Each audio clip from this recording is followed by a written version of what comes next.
Alright, YouTube, part 3. So, thank you for the suggestion to make it longer. I'm going to try and make it a little longer today. We are going to cover 18 to 20, and we're going to start out in Kaysville. But first, I have to mention two things I left out in Rose Park. One, I stopped using heroin, and I started using meth. Did get assistance in stopping heroin with methadone. I was on the 26-year-old's, just I was using some of his medicine because I didn't want to send off any alarm bells through my own insurance as I was on my parents'. And then living there also, I caught a weed charge because I was smoking and driving. Luckily, that cop was really, really cool. Said, don't do that, basically. I don't care if you do it at your house, but don't do it here. Go home. Here's a ticket. So I had court in Salt Lake for that as I was living in Kaysville. Also, Bob and I, as he was introduced last time, hanging out all the time. I did have a job. I worked for Smith's, Kroger, met a guy there. We're going to call him Rick. So I met Rick, and that was like crazy. Fireworks fun. Might have worked out if I hadn't been on drugs, but I was on a bunch of drugs. So Bob, Rick never crossed paths. Separate little bubbles, which probably made me a little crazy because I was, working and running in like 3 different circles because I had my high school friends too. So I was really running myself down. And then, yeah, I did get put on a plea in abeyance for that charge I caught with the pot. Stayed clean for that whole year. 18 to 19, I was pretty good. I mean, I was still on drugs. I was still using drugs, but I was working. And then, actually, at 19, on my way to work, I hit from hitting the mailbox, I got pulled over and had a warrant out for my arrest. Meant to phrase that better, but whatever, it's out now.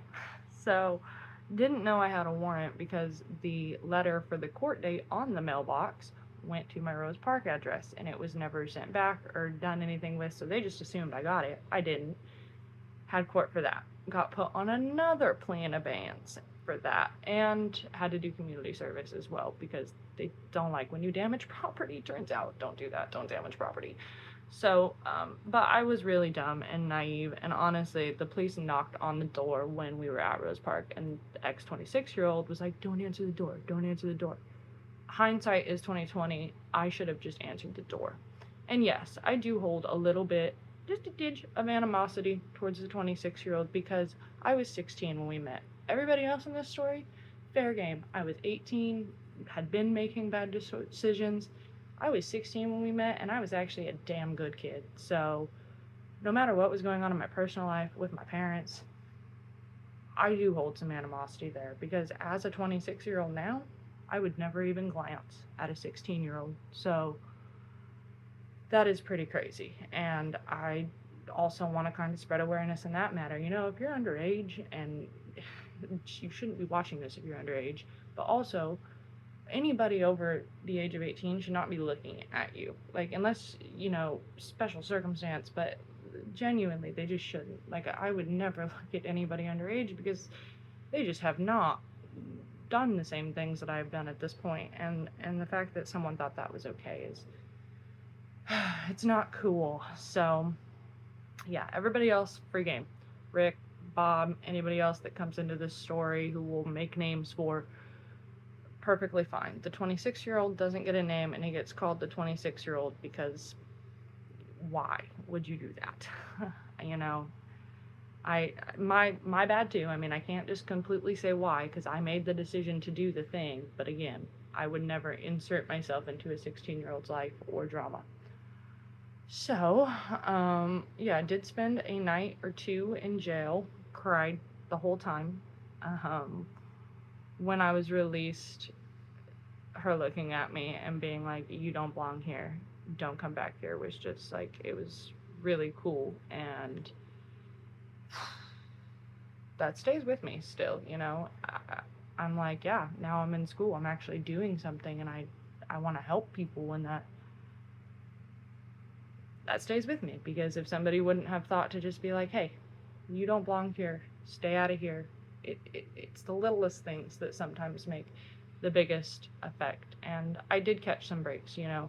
I was arrested in my work parking lot, and I could have been fired for that, but I didn't. They gave me a write up for no call, no show, but I didn't get fired. And my boss at the time was actually cool enough to say, hey, don't come in tomorrow, just take the day off.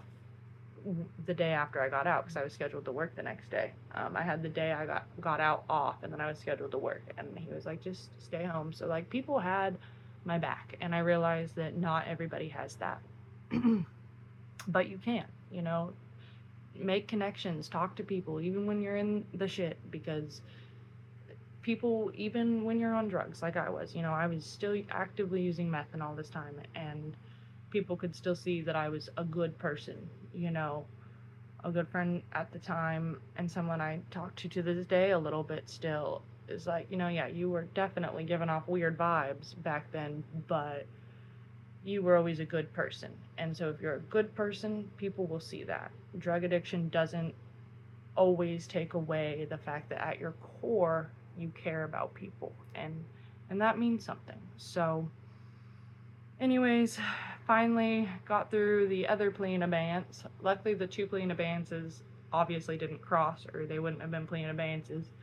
And then, yeah, I actually got promoted at work. Bob and I fell off at some point. I got promoted at work. I stopped using for a little bit. Now, this is not the end of me using, but I did stop using for a little bit at like 20 years old. That was a good time for me. You know, like I said, I got promoted. I was the assistant lead for non-foods. It was really cool. I shortly after, probably be the next video, met a guy who I moved to California with. You know, so things do start to turn around here, but there are still a couple bumpy parts. A couple psych ward commitments are coming up. You know, I might have gotten out of one system, but I definitely traded one system for another system.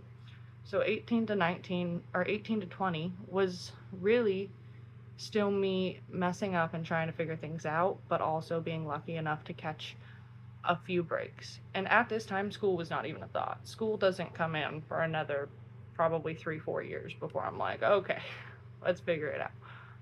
I'm just trying to figure out life at this point, like any 18 to 20 year old would. And on that, any 18 to 20 year old is just trying to figure out life.